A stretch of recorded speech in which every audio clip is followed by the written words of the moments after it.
Hi guys, this is Molly from Soul School Tarot and Astrology, of course. That's where you're at. Thank you for being here.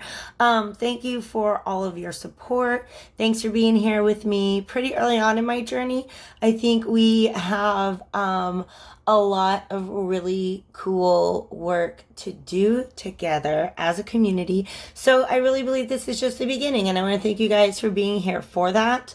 I think you'll start to see me doing a lot of just switching things up, how things are going, trying to get a feel for what really works and what doesn't as I begin to, as this project, this Soul School Tarot and Astrology YouTube channel begins to take place. I've got a website on the way. I've got extended readings coming up before too long, but right now, the reason why I'm on video tonight, okay, and technically not even me, you get a little bit of arm there, just a little tease for you guys. I had a nap and my hair's all crazy and I am not trying to be cute right now, and I'm okay with that. So I hope you're okay with that too. I'm over here on the side of the camera for you. So here's the reason why I'm on today. Hopefully you can tell a little bit by the title of this video, but I sat down, I realized we're about a week out, a little over a week out from the Libra new moon, and that's when I'm gonna have my next round of videos for all signs. And I've been doing two storylines with that, and I kind of thought, since I like to say Libra is for lovers, I thought it would be fun if I did one storyline for singles and then one storyline for people who are partnered in some way, shape, or form. And then, of course, I want to get these videos out to you in a week. And it takes some time. So I like to begin by just kind of gathering some notes, looking at the upcoming transits, not just what's the moon doing, what sign is it in, but what else is going on in the sky. So I started taking these notes, and I came to the realization that Libra is about to light us the fudge up. Lovers, okay? Singles, couples, polys, however it is that you love others and receive love, this upcoming week, beginning September 23rd, when the sun moves into Libra, there's going to be so much dynamic Libran energy infused into our lives, and I thought it was worth paying attention to. So I'm gonna have those new moon in Libra readings up for you guys. My goal is to have them to you by Wednesday, because the new moon's gonna come up this weekend, but I want to give you a heads up on some of the other transits that are going to be happening, and just so you guys can take advantage of this really awesome planetary energy. And then at the end of this video, heads up, you're going to get a little philosophy lesson. Maybe just another way, one of the ways that I love to look at Venus, and the way in which it is embodied in the sign of Libra, and how it's different than the way in which Venus is embodied in my sun sign of Taurus. So without further ado, you see I got a new calendar, and I kind of marked some of the transits. I think I'm going to do a video on glyphs pretty soon, just because for me, I'm very much a student, okay? I'm very much a teacher. I've spent so much of my life in school. I can count on one hand the number of years that I've not been in school in some way, shape, or form. And so I'm a note taker and a note maker. And for me, especially when I was very early in my study of astrology, I wanted to be able to take notes and make notes. And, when I do people's astrological charts, it's just really, really important to have a shorthand, and so learning your glyphs is really important. But you can see we've got some awesome Libra center transits coming up. They begin with, like I said, on September 23rd, the sun entering Libra. This is gonna help to break up a lot of the heavy earth energy that we've been feeling when all of our planets, our fast moving planets, were in Virgo. Now, ahead of the sun, Mercury and Venus are already in Libra.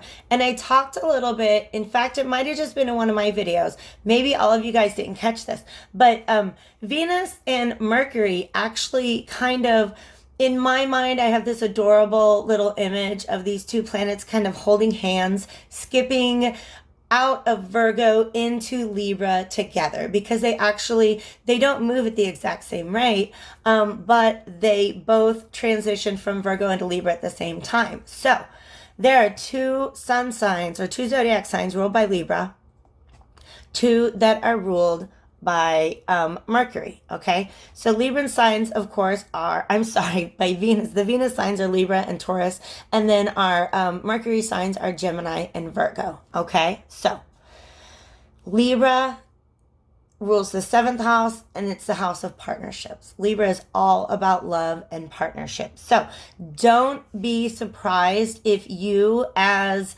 one of those two Venus signs or one of those two Mercury signs, find yourself in a partnership with somebody who is ruled by the other sign. Okay, so if you're a Taurus, maybe you're hitting it off with a Virgo or a Gemini. If you're a Libra, vice versa. Okay, so that's important. Mercury is, like I said, in Libra. On the 24th, it's going to sextile Jupiter. That is it's a minor harmonious aspect, but it is definitely, I think, a good time to cultivate some positive thinking.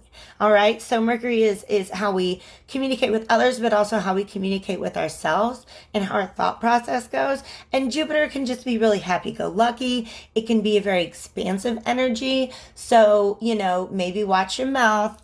If you got a Gemini moon like me, or some other placement that likes to, if you're not feeling that positive energy, just try to kind of hold your tongue, because 2 days later, Mercury's going to square up with Pluto, and Pluto is all about power struggles. You just kind of don't want to accidentally say something that you're going to have to answer to later. For some reason, I felt really compelled to offer that message to you guys today. But sandwiched in between those two Mercury transits, here's what we've got going on Wednesday, where I'm at. It's going to be Wednesday the 25th.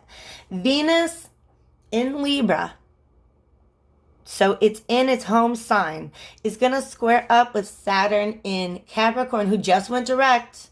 He is unbound in his own home sign. So how can we make the most of this energy? Because I'm telling you, with Saturn still messing around with the South Node, this is really, really, really important, especially with what's coming up with the new moon. Oh my gosh, this new moon energy is going to bring in so much opportunity for amazing partnerships or decisions about partnerships. Let me get there, okay? I'm going to get there in a minute, but right now I'm ahead of myself, okay? On Wednesday the 25th, when Venus in Libra is squaring up with Saturn in Capricorn, this is a tension. Squares in astrology are tension that you can learn and grow from, all right? So this is a time where you might be thinking back over your past and your love life, okay? It's a good time to reflect on how far you have come. The lessons that you've learned when it comes to love, especially in this period from April until just a couple days ago. Actually, yesterday, Saturn went direct, okay? So that whole time that Saturn was retrograde, from like mid-April to September, what development or maturation, like how did you grow up when it comes to love? What lessons did you learn when it comes to love? Okay, those are going to be really important. What things can you unchain yourself from and leave behind? Because, anytime Saturn gives you an opportunity to leave something behind, you better take it, because you need to be ready for the moment that Jupiter comes to shower you with blessings, and it's coming up this weekend. So this next weekend on the 28th with the new moon. So other things you might be focusing on during this Venus-Saturn square is on commitment. Are you maybe ready to commit in relationships? Have you been playing the game, and suddenly maybe the game's playing you. Maybe the game's just gotten boring. Maybe there's something more stable and secure that you want in your life.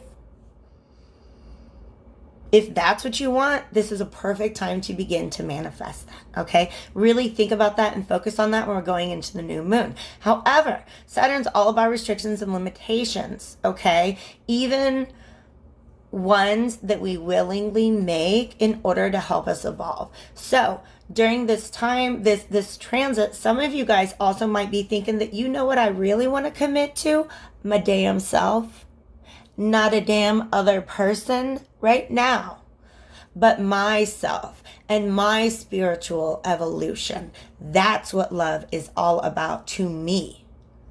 Okay? Self-love. Do not forget. I really want to bang my fist on the table because that's a thing I do a lot as a teacher. But if I do that, my phone is going to fall. It's a rhetorical technique. Okay? Some of you guys, that's what you want to commit to. Is your own heart, the healing that it needs, the expansion that it needs, the self-reflection that it needs, okay? Speaking of which, now, like, I got all my candles around, so this is not a reading, but Spirit's here with us, and they really want me to talk to you about, I'm going to be real, I think this is the pink rhodonite, and this is the pink chalcedony, but these stones are especially good for healing, the heart chakra. The heart chakra is actually associated with the color green, but self-love. Do not forget that Venus is the planet of self-love. So I've got some rose quartz here, my pink stones, okay? Holding on to those, just thinking about loving myself, okay? Don't forget that Libra is for lovers, but it's also about the love affair with you. Now, like I said, you're going to get a philosophy lesson, a little insight on the planet of Venus at the end of this video. And I'm going to talk about the difference between sort of an eternal love, an ideal love that happens on the mental plane. That's the kind of love that's associated with Libra versus the kind of love that is bound here to Earth, okay? So some of you guys are going to be thinking really hard about which one of those two things you're more committed to right now. And a lot of you guys are going to be thinking about committing yourself to the ideal of love or self-love in a really big way. And that's freaking fantastic. Okay? If it helps you grow, if it helps you heal, and you know it's right for you, that is exactly what you are encouraged to manifest during this time. Because clear the way, baby dolls. This new moon in Libra on September 28th. Oh my Lord. Whatever kind of love you have just decided that you're ready to commit yourself to, the universe is ready to hand it to you. All this talk with Saturn going direct about, Saturn, the Lord of Karma, the Lord of Karma. I'm just going to start calling Jupiter the Lord of Blessings, because guess what? This new moon in Libra, remember, a new moon is the moon conjunct the sun in its own sign, okay? So the sun and the moon are going to be sextile Jupiter in Sagittarius. Jupiter in its home sign, where it is poised, ready. It has been waiting. Its arch nemesis, Saturn, is no longer retrograde, okay? And like I said, it's this weird superstition that I have that those two planets have a weird sort of give or take relationship, okay? But definitely, we've been talking. I hope you enjoyed the Saturn Direct videos. We've been talking about karmic lessons. Well, guess what?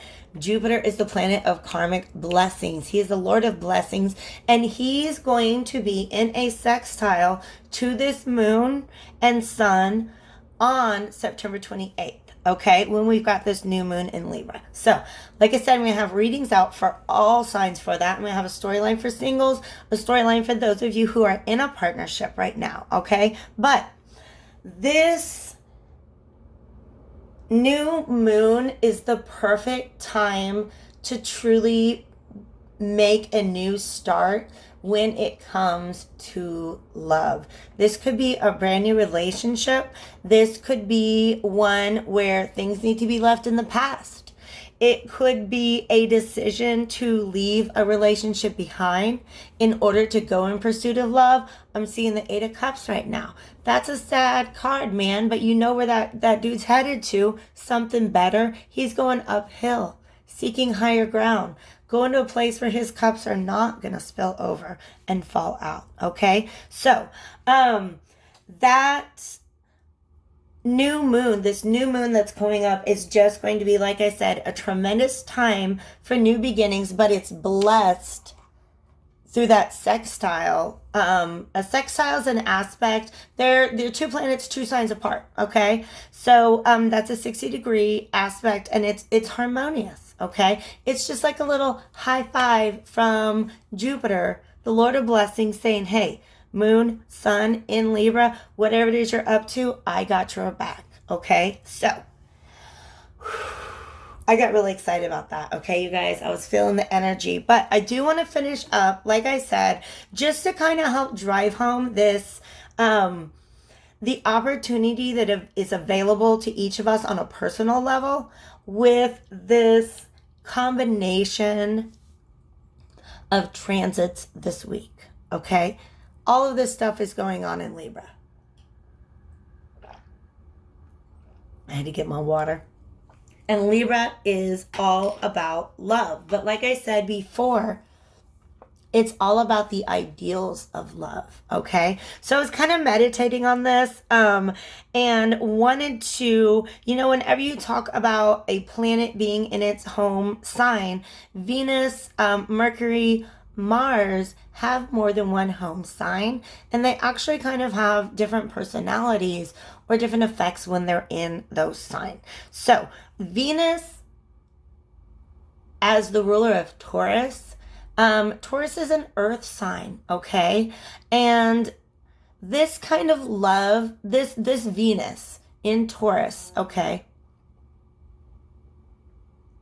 I don't know what that noise was, is basically something that I like to equate to the medieval notion of cupiditas, okay? Here's your history, your philosophy lesson, okay? In my journeys through the halls of education, I came across, I love philosophy. I love reading philosophy. And one of my favorite philosophers is actually the church father, St. Augustine of Hippo. Here's what I love about, and this is a ramble, but I'm going to get to it. I promise you. Here's what I love about Augustine.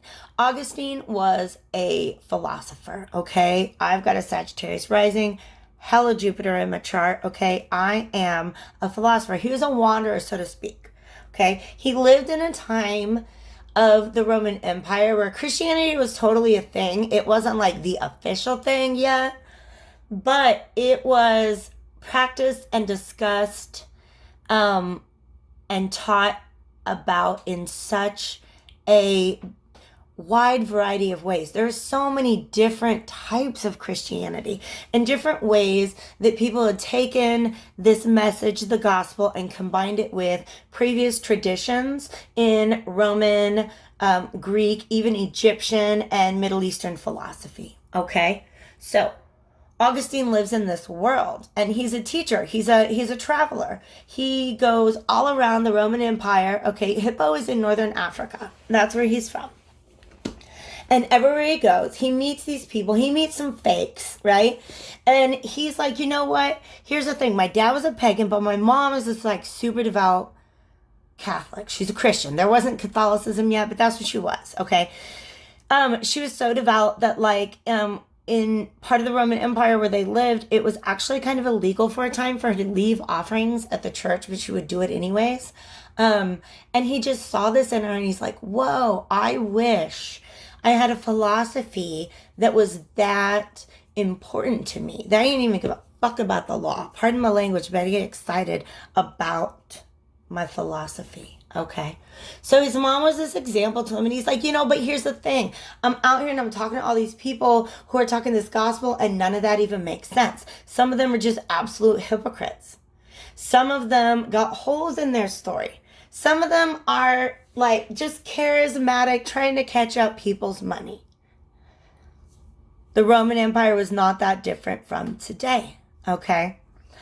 But he eventually came across a philosophy that worked for him. And in addition to him trying to like accept Christianity on a mental level, he also was struggling with his own quote unquote evils and sins, etc., etc. So some of the shit that Augustine has said, a church is a hospital for sinners, not a museum for saints, okay? He's the dude who got to faith, whatever his faith was, through all the errors of his ways. One of my favorite quotes was, Lord, make me chaste, but not yet. He's like, yo, here's the thing, man. I think I want to be a real good Christian, but I also love the ladies. Okay? So that brings us around to this idea of cupiditas. Okay? Once he converted, once he started doing all his writing, he left behind like so much amazing work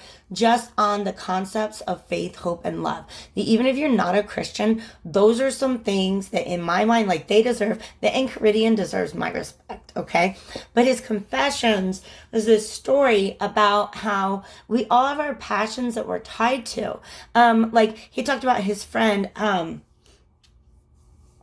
don't remember his friend's name, but I remember the story about how they would go to like the Colosseum and see people fight to the death, and his friends would like thirst over seeing this blood and this carnage. And he's like, dude, that's the way I feel about the ladies, okay? So later when he was doing his writing, he actually teased out these two different versions of love, okay? One of them I associate with Taurus, because Taurus is very sensual. It wants to taste, touch, feel, own, possess, love.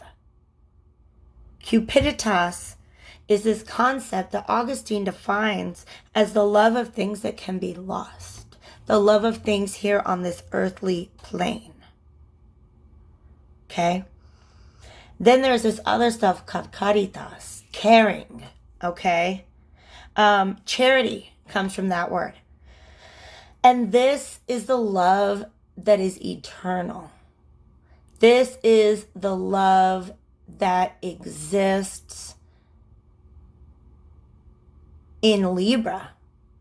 This is the ideal of love, okay? Now, heads up, if you know your Greek philosophy, it just so happens that Plato and the Platonists, this concept that there are these ideal forms out there, that love is this thing that exists in an ideal state, separate from how it exists on earth. Those Platonists, that's what finally gets Augustine on board with Christianity.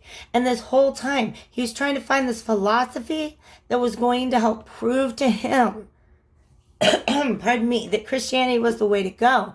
And what he essentially settled on was like, do you know what? The beautiful thing about this thing called faith is I can't prove it.